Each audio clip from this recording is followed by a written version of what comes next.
네, 먼저 25학년도의 경우에는 자유전공학부가 신설되게 됩니다. 자유전공학부가 502명 규모로 신설이 되는데요.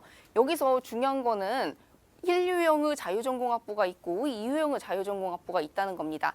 1유형 같은 경우에는 SD 자유전공학부로서 이제 여기에서는 입학을 하게 되면은 예체능 그리고 외국 대학하고 결연이 맺어져 있는 특수학과를 제외하고 거의 대부분의 학과에 이제 자유롭게 전공을 선택할 수 있는 학과이고요. 이 전형 같은 경우에는 수시 논술 전형으로 167명, 그리고 정시, 수능 다군에서 또 인원을 선발하고 있습니다. 그리고 또 보셔야 될 게 이제 이유형에 해당하는 단과대별 자유전공학부인데요. 이제 이 경우는 그 단과대별로 선발을 하고 이제 그 후에 단과대 내에서 전공을 선택하게 되는데요. 이 경우는 정시, 수능 다군에서 많은 인원을 선발하게 됩니다. 근데 이제 조금 특이한 경우가 있어요. 그게 어디냐면 창의융합대학입니다.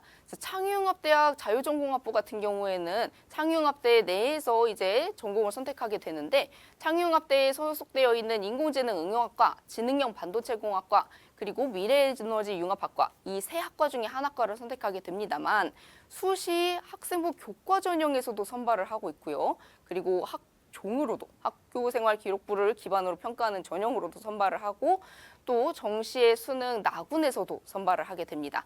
그래서 이제 내가 이 첨단 분야에 계열에 관심을 가지고 있었던 학생들에게는 올해 이 창의융합 대학에 지원을 하기에 좋은 기회가 아닌가 싶습니다.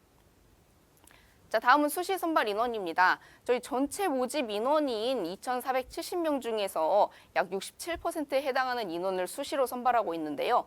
학생부 교과 전형에서 이제 많은 인원을 선발하고 있고 학종에서 일반 학교생활 우수자가 있고 그 아래에 창의융합 인재 전형이 있습니다.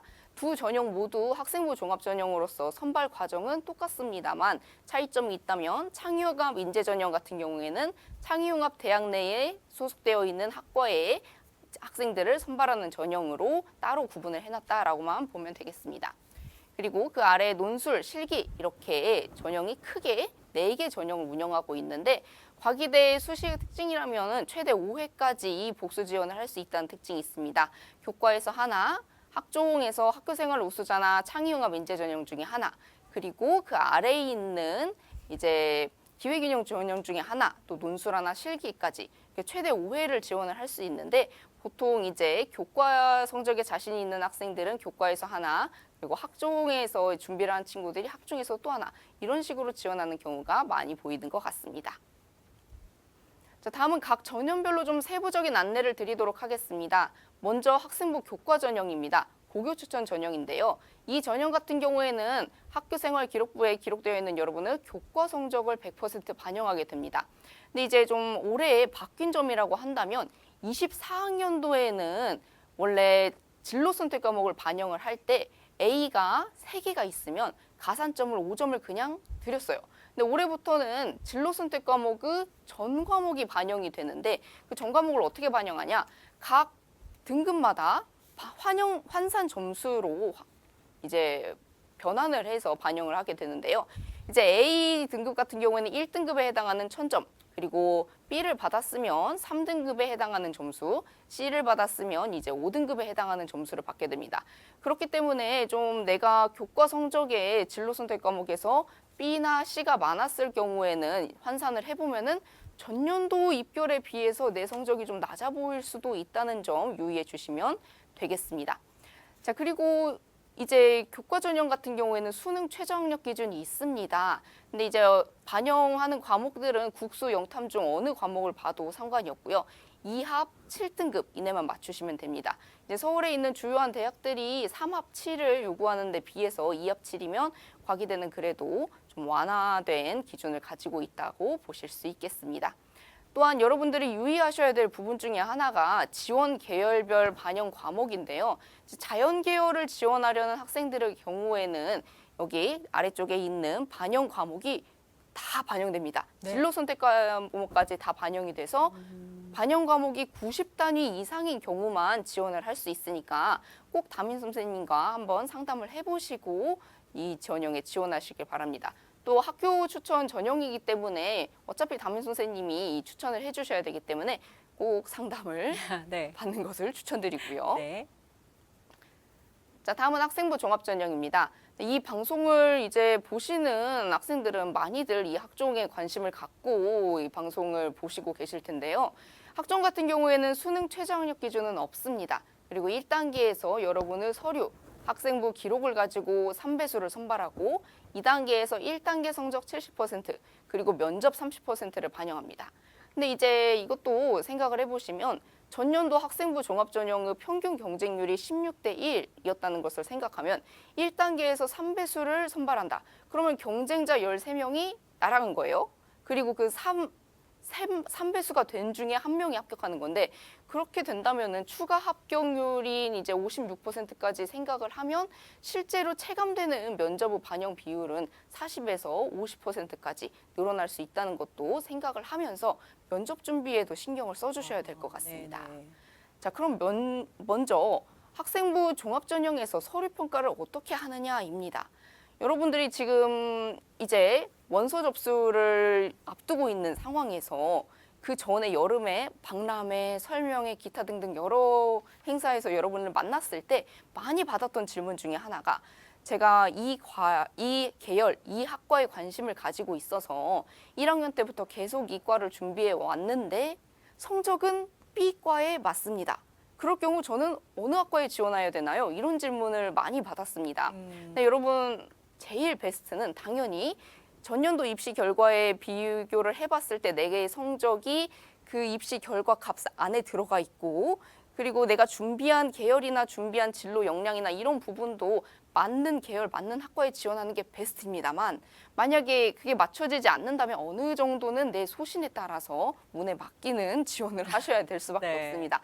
다만 반영 비율을 보시면 진로에 관한 부분, 이제 이 계열에 맞는 학생인지, 고등학교 생활 동안에 이 계열에 대한 공부를 하기 위해서 얼마나 준비가 잘 되어 있는지 보는 진로 역량을 45% 반영하고, 학업을 성실하게 수행했는지 학업 역량을 35% 반영한다는 점을 좀 유의해서 고민을 해보셔야 될 것 같습니다. 네. 또한 여러분들이 지원을 할 때 내가 이제 내 생기부가 이과에 지원하기에 적합한가, 이것도 많이 궁금하실 텐데요. 이런 정보는 이제 과 이름만 보고 선택하시면 절대 안 됩니다. 그렇기 때문에 여러분들이 무엇을 보셔야 되냐면 각 대학의 입학처 홈페이지 혹은 학과 홈페이지 이런 데 가보면 전공에 대한 안내 정보들이 다 나와 있습니다. 그 전공에 대한 안내 정보를 보면은 이제 이 학과의 커리큘럼은 어떻게 되고 무엇을 배우고 어떤 중점 과목을 가지고 있는지 이런 것들이 다 나와 있기 때문에 그런 것들을 한번 보시고 이 학과에서 배우고자 하는 내용, 이 학과에서 요구하는 인재상 이게 내가 준비해왔던 내용들과 맞는지 꼭 검토를 하신 다음에 지원을 하시는 걸 강력하게 추천드립니다. 네. 네, 다음은 면접입니다. 이제 면접도 체감되는 비율이 30%보다는 높을 수 있기 때문에 면접 준비도 좀 잘 해주셔야 될 것 같은데요. 면접 예정일은 11월 23일 그리고 24일 이렇게 전형별로 다르게 배치가 되어 있습니다. 근데 지금 아직 날씨가 좀 더운 감이 있죠. 네. 그래서 감이 안 오실 수 있겠지만 11월 23일, 24일은 한겨울입니다. 자, 여러분들이 면접 준비를 하기 위해서 그 추운 날씨에 일찍 과기대에 오실 거예요. 그래서 대기실에서 대기를 하다가 한 명 한 명씩 긴장되는 분위기 속에서 호명을 받아서 면접실 앞 의자에 앉아 있다가 면접실에 불려 들어가면 그 면접실 안에는 면접관 두 분이 계실 겁니다. 그리고 그 면접관 앞에 의자가 하나 놓여 있습니다. 거기가 여러분의 자리입니다. 굉장히 상상을 해보면 상황이 압박이 느껴지지 않으실까요? 그렇죠. 네. 네. 굉장히 압박되는 상황입니다.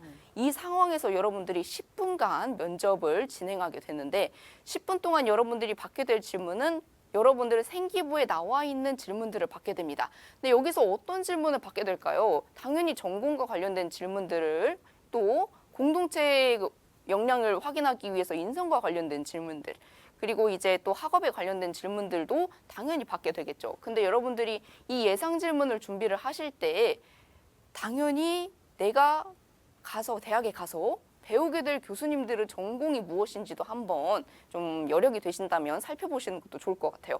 내가 이걸 공부한 교수이고 이걸 전공한 교수라면 내 생기부를 보고 어디에 관심을 가질까?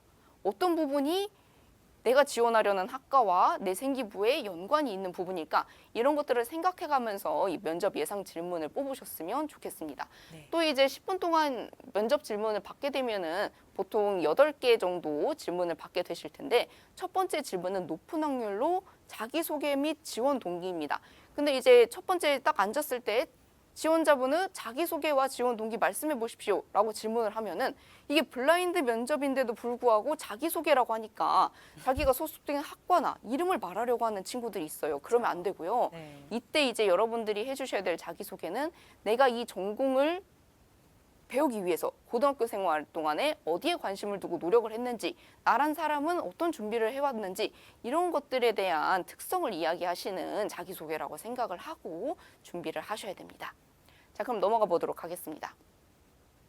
자, 다음은 논술 전형입니다. 논술 전형 같은 경우에는 여러분들은 학생부 교과 성적 30%를 반영하는데 여기에 진로 선택 과목 성적은 반영되지 않습니다. 그리고 이 30%에 더해서 이제 11월 18일에 보게 될 논술고사 성적 70%가 반영이 되고 수능 최저 기준은 없습니다. 논술고사 같은 경우에는 이제 18일인 월요일에 진행이 될 예정이고요. 100분 동안 3문항을 풀게 되는데 큰 문항 하나당 꼬리 질문이 3개에서 4개 정도 들어가 있게 됩니다. 근데 이제 여러분들이 답을 쓰실 때 100분 동안 3개 문항 굉장히 시간이 넉넉해 보이지만 사실상 논리적이고 깔끔하게 문제를 풀어가기에는 시간이 생각보다 빠듯합니다. 그렇기 때문에 논술을 준비하는 학생들 같은 경우에는 꼭 이 시간에 맞춰서 문제를 풀어보시되 내가 쓴 답이 수학 답지 수준으로 이제 좀 논리적이고 깔끔하게 서술되어 있는지 이것도 보셔야 됩니다. 그 이유는 답을 찾아내는 것 자체는 문제의 난이도가 그렇게 어렵지 않을 수 있어요. 하지만 문제의 풀이 과정 모두 다 부분 점수로 들어가기 때문에 여러분들이 이 풀이 과정을 논리적으로 써내는 데 좀 집중을 해서 준비를 해주시면 좋을 것 같습니다. 출제 영역은 공통수학, 수원, 수투, 미적분까지입니다. 자, 다음으로 실기 전형입니다. 실기 전형에도 역시 수능 최저학력 기준은 없습니다. 1단계에서 여러분의 교과 성적, 여기에도 진로 선택 과목은 반영되지 않고요. 교과 성적으로 10배수를 선발한 다음에 2단계 실기 100을 반영해서 선발을 하게 됩니다. 이제 실기를 준비하는 학생들 같은 경우에는 학교 생활하는 동안에 교과 성적도 굉장히 신경을 썼을 거고 실기 준비도 하면서 이중고를 겪으셨을 텐데 꼭 마지막까지 놓치지 않고 잘 준비를 하셨으면 좋겠습니다. 자, 다음은 정시입니다. 25학년도 과기대 정시의 가장 큰 변화는 수능 다군이 생겼다는 겁니다. 제가 아까도 자유전공에서 말씀드렸다시피 자유전공의 많은 인원이 다군에 이제 들어가 있습니다. 보시면 가군, 나군에서는 특정 학과를 선택해서 지원을 하시고 다군에서는 보통 내가 가나군에서는 다른 대학에서 이제 이런 과를 가겠다라고 선택을 했는데 다군은 내가 과기대는 꼭 가야겠다 싶으면 네. 이제 다군을 선택하시는 것도 하나의 전략이 될 수 있겠습니다. 네. 자, 다음은 수능 반영 비율입니다. 지금 보시게 되면은 자연계열 같은 경우에는 이제 수학을 가장 많이 반영하게 되고 그 다음에 탐구입니다. 과학이 아닙니다. 탐구입니다. 그리고 인문계열도 보시면 반영하는 과목들이 다 탐구로 돼 있다는 것을 보실 수 있을 겁니다. 금년도 수능에는 이제 여러분들이 어떤 과목을 응시하시든 간에 다 지원은 가능합니다. 다만 이제 자연계열 지원자가 과탐을 응시했을 경우 취득 점수의 가산점 7%를 드리고요. 인문계열 지원자가 이제 사탐을 응시했을 경우 역시 취득 점수 7% 가산점을 드립니다. 그래서 이제 사탐런을 꿈꾸시는 분들에게 해드리고 싶은 이야기는 네. 내가 이 7% 가산점을 돌파할 만큼 자신이 있지 않은 이상 웬만해서는 계열을 맞춰서 지원하시는 게 어떨까 생각이 듭니다. 자, 다음은 이제 예체능 계열에서 디자인학과 같은 경우는 수능에서 이제 2단계 실기를 40% 그리고 수능 성적 60%를 반영하는 학과가 디자인과 그리고 금속공예 디자인학과 이렇게 있고요. 2단계에서 실기를 50% 반영하는 학과는 도예학과 그리고 조형예술학과 이렇게 있습니다.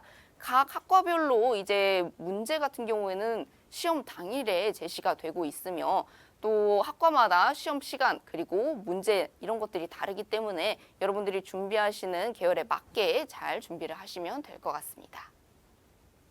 스포츠과학과 같은 경우에는 실기가 20% 반영이 되는데 문제 과목이 뭐 특별하게 어려운 과목이 아니라 거의 생활체육 수준이기 때문에 이제 여러분들이 실기 준비하시는데 큰 부담이 없이 하실 수 있을 걸로 예상이 됩니다.